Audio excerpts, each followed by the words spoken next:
Hello guys, welcome to my YouTube channel, Arabong Hilaw, PSKSA. What is the pleasure of Senator Judge Raffy Tulfo? Respect. Walang mic. Kay Senator Padilla.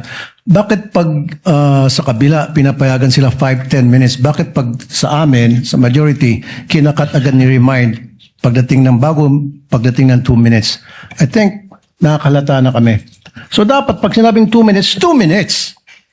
Pag sa amin sa majority, pag 2 minutes, pinipindot nito. 2-3 beses. Totoo yan.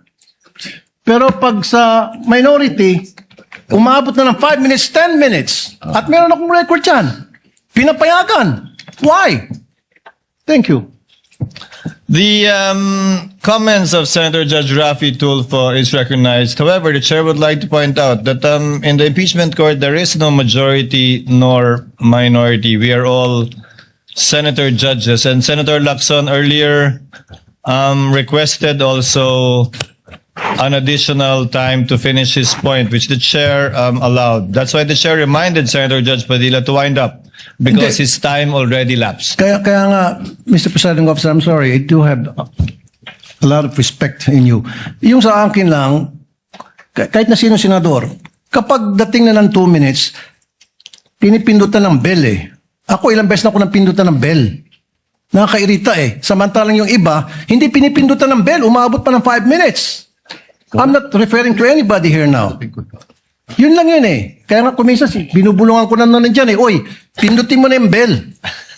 Para naman makapagsalita yung iba. Yun lang po. Wala na akong tinutukoy dito. Dapat maging fair tayo. Yung sa nagpipindot ng bell. Pag sinabing 2 minutes regardless kahit na sinong senador yan. Thank you. The clerk of court is instructed to kindly relate to the bell ringer to kindly be consistent in doing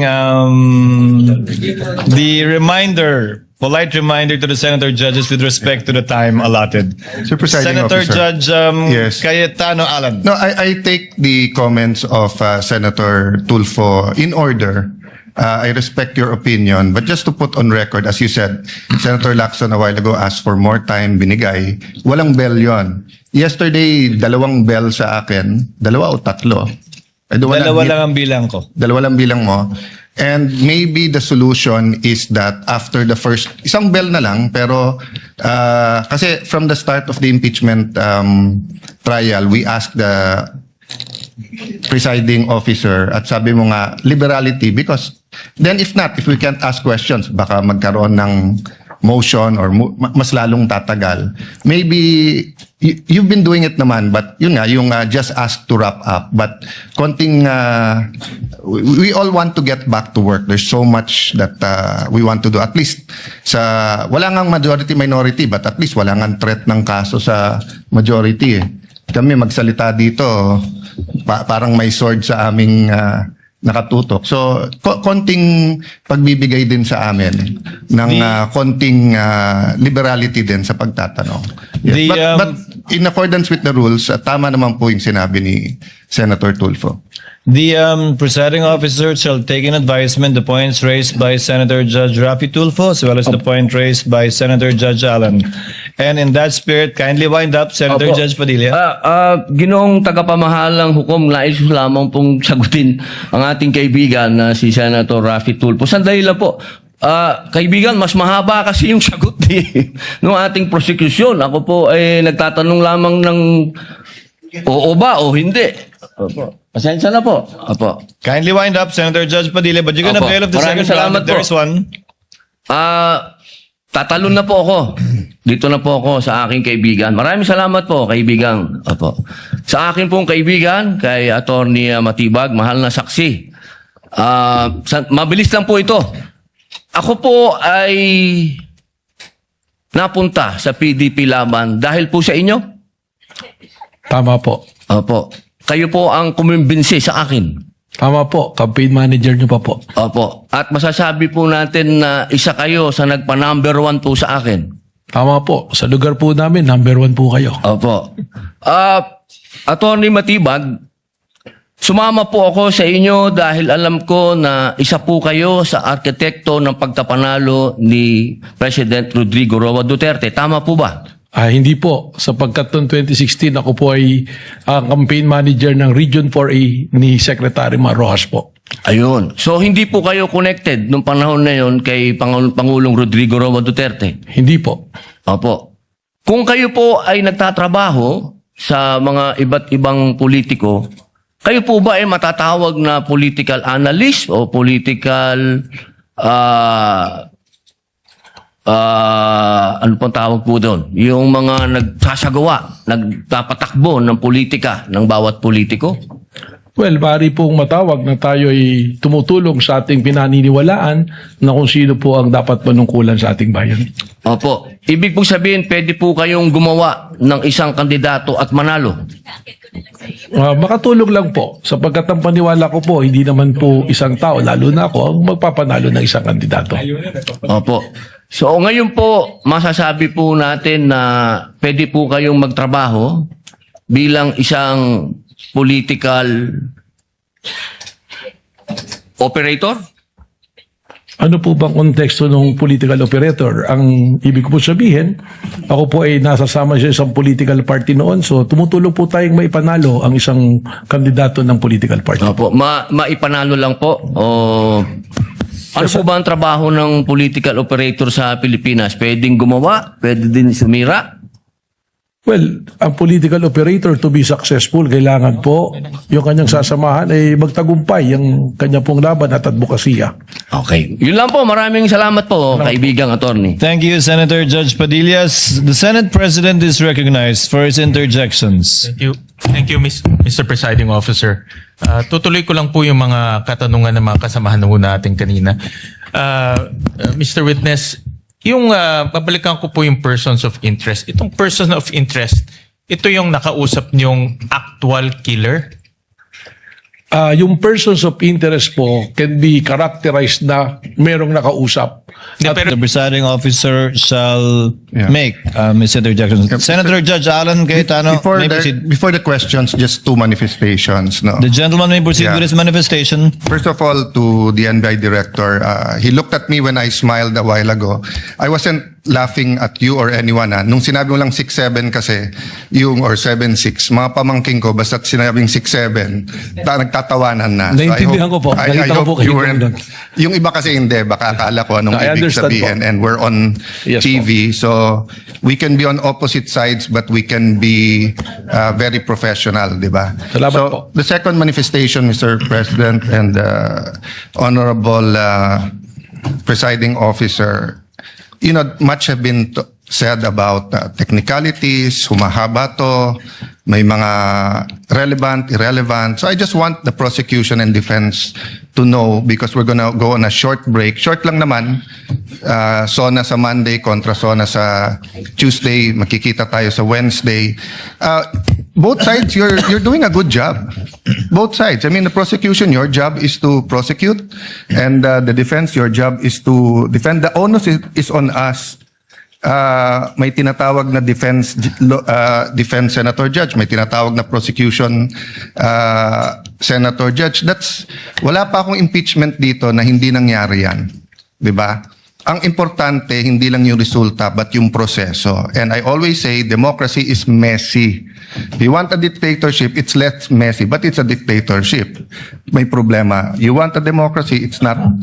Di ba? Having said that, I have a lot of questions, but I want to show Senator Raffy Tulfo some good faith, because he always shows me good faith when we're in the lounge.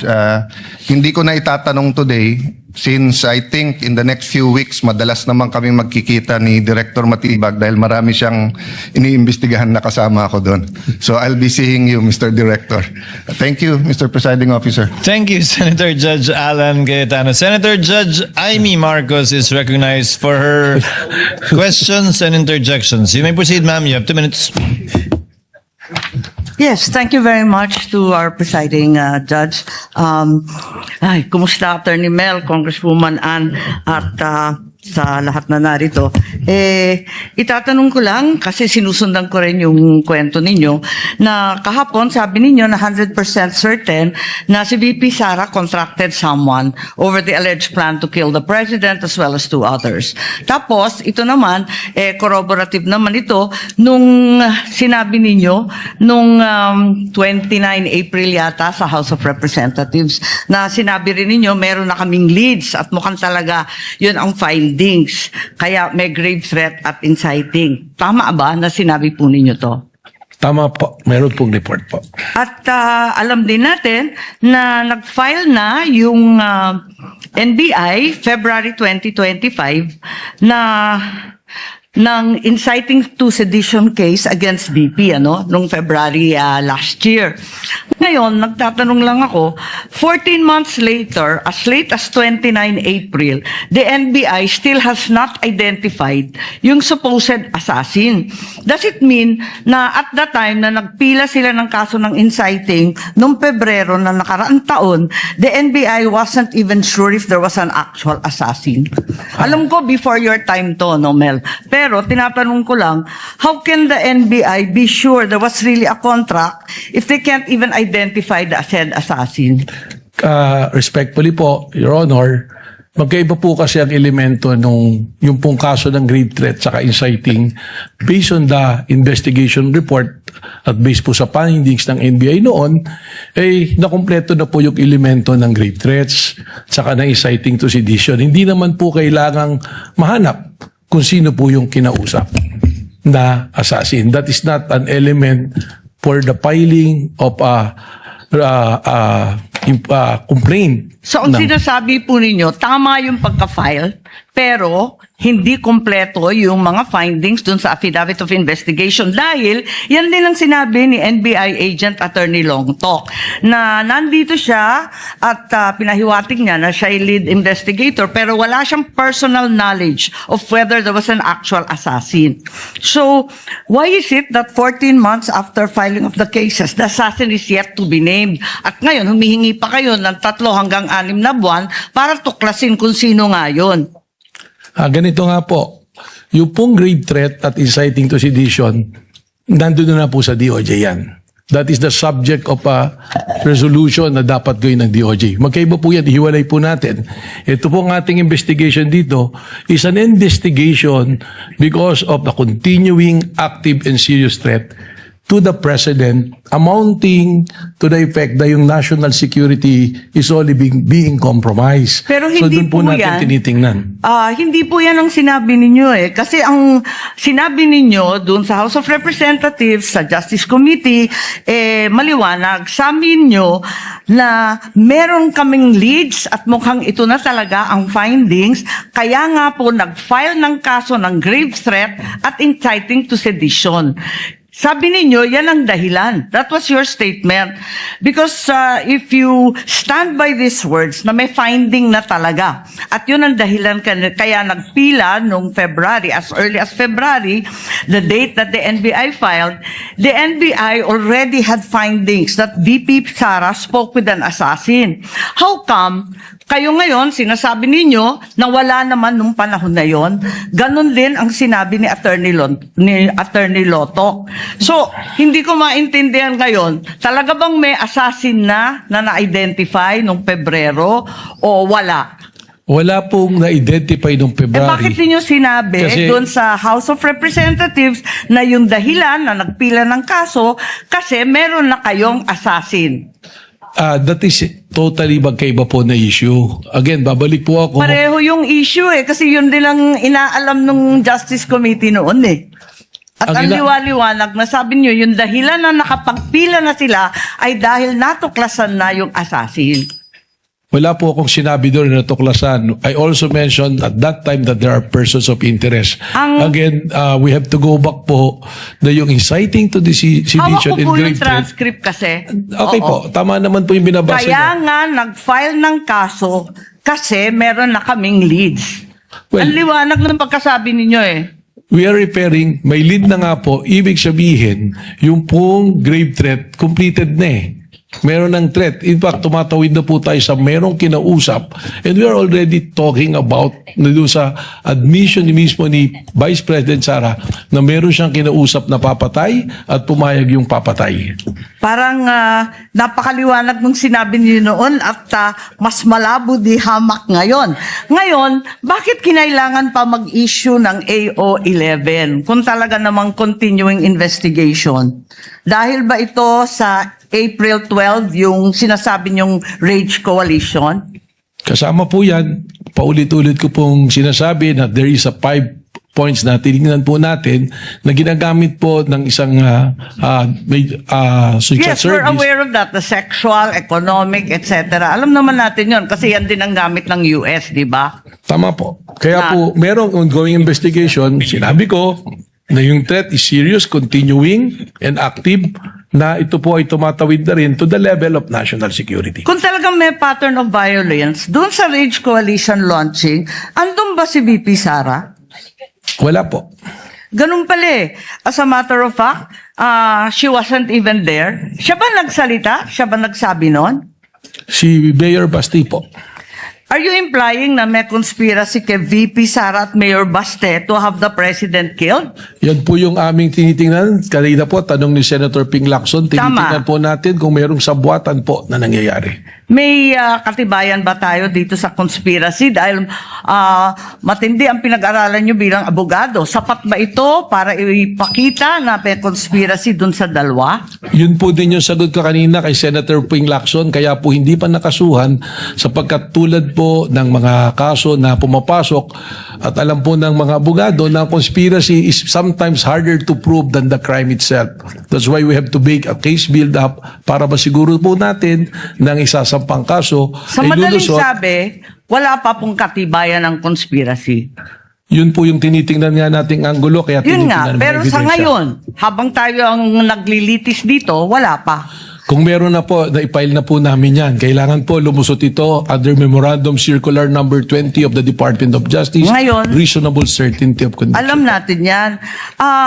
Ang sabi ninyo, yung Special Task Force, ano ang gagawin ng Special Task Force kung natumbok na rin yung assassin nung Pebrero pa? O Then- natumbok na ninyo ngayon na nasa ilan na na-interview ninyo? Ano ang gagawin sa mga assassin na to? Then, kailangan po natin silang imbestigan at kausapin kung gaano kalawak para malaman po natin kung huminto na ba ang threat sa presidente. Sapagkat alamin natin kung sino po ang makakausap. Dahil maraming nagtatanong kung bakit pa kailangan mag-case build-up samantalang eto na tayo sa impeachment trial, eto na tayo na wala pang actual assassination, kaya hindi naman maintindihan kung ano pa ang silbi ng Special Task Force. Alam po ninyo, yung pong dito sa impeachment, magkaiba po yung requirement eh. Hindi naman po natin kailangan pang ipresenta kung sino yung kinausap na assassin. Ang importante lang po rito ay yung admission mismo ng Vice Presidente na humanap siya ng mamamatay para patayin ng Presidente at ayun ay pumayag. Doon po papasok na yan. Dahil po, respectfully, dito po sa impeachment court, hindi naman po necessary na may criminal conviction. Kaya po inilatag po yan kung ano-ano yung mga basehan po. Kindly wind up, Sa Senator ating Judge Aimee. presiding judge at pati na rin kay Attorney Matibag, ang ating direktor, sabi po ninyo na matutumbok ninyo ito sa loob ng 3 hanggang 6 na buwan. Kung maaari, sabihin na ninyo sa amin, pwede naman i-disclose kung tutuusin at sasampahan naman yan ng demanda through regular filing, hindi dito sa impeachment. At di naman siya subject of arrest for inquest proceeding. Bakit hindi sabihin? Or kung maaari, bumalik na lang kayo in 3 to 6 months. Pwede bang i-requestion kapag meron na kayo natuklasan at napunteriyang assassin? Again, ang sagot ko po dyan, iba po naman yung national security protection at impeachment.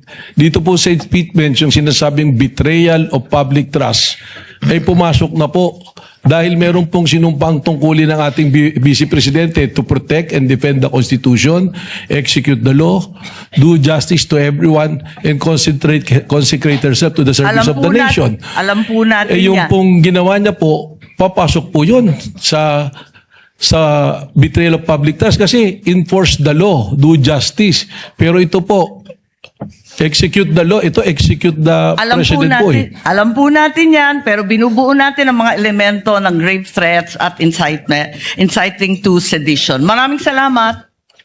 Thank you, Senator Judge.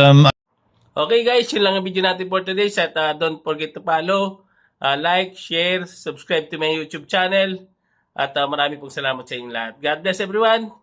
I love you all. Bye-bye.